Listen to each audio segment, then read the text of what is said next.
கர்த்தர் உன்னை நித்தமும் நடத்தி மாவறட்சியில் திரட்சியை தருவார்.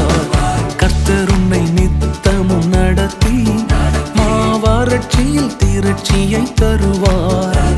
உன் ஆத்துமாவை திருப்தி செய்வார். உன் ஆத்துமாவை திருப்தி செய்வார்.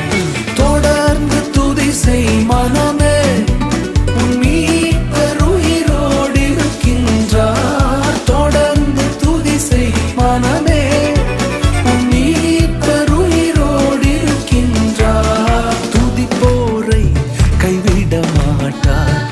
துதிப்போரை கைவிட மாட்டார்.